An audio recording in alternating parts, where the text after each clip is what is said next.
आरा पडलं पडलं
हाय नमस्कार, मी राजदेव भरत तुमचा पुन्हा एकदा स्वागत करतो आपल्या राजकरंजेची चॅनलवरती।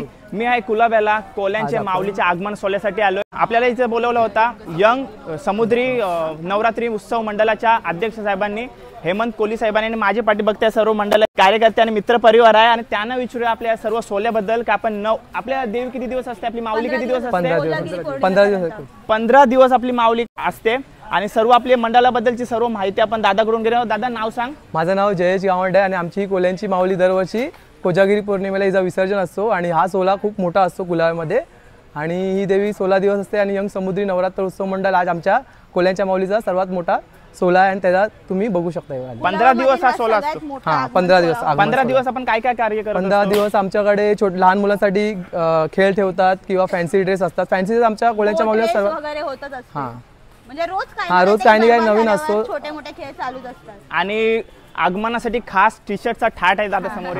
दादाचं नाव स्वप्नील पाटील दादा आहे। हे बघा ठाट बघा जवळ हा बघा कोल्यांची माऊली कुलाबा असा टी शर्टचा ठाट आहे आणि आईंच्या साड्यांचा ठाट दाखव त्यांना। आणि हे बघा हँडसम पुरा बघा। नाव काय तुमचा? सत्य। नाव काय? सत्य नाही। आणि तुझा? दंडलवा। चैन भारी आहे, चैन भारी आहे। आणि या चिमुकल्यांचा पण बघा ठाट। आणि आता या ताई लोकांची गँग अजून मेकअप करते, त्या दोघी झाल्यात ठीक आहे। आणि आगमन सोहळ्यासाठी मामा बघा इकडं कधीपासून तयार आहेत मामा, बरोबर ना?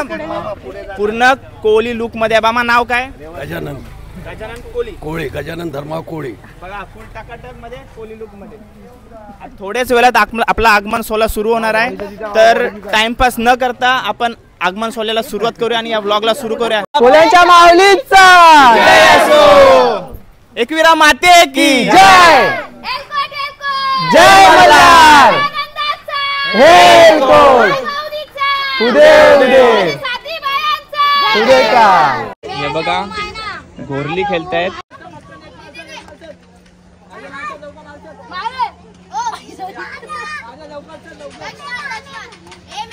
आया आया अटकला यो। ए सरकी बात नसते, सरकी बात नसते, सरकी नाही।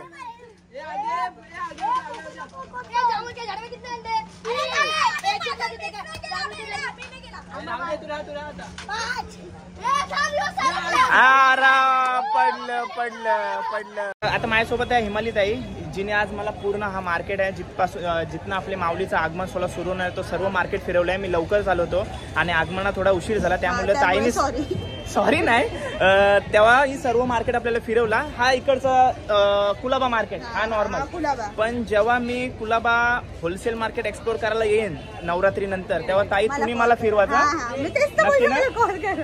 आणि धन्यवाद बोलवल्याबद्दल। तर चला आपल्याला आईचं रूप बघूया आणि आगमन सोहळ्याला सुरुवात करूया।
Come on, left, right, left, right, left, right, left, right, left, right, left, right, left, right, left.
आगमन सोला पूर्ण करून आम्ही आलोय 2 घास खाण्यासाठी आणि चेतन माली जो आमच्या नेहमी सोबत असतोय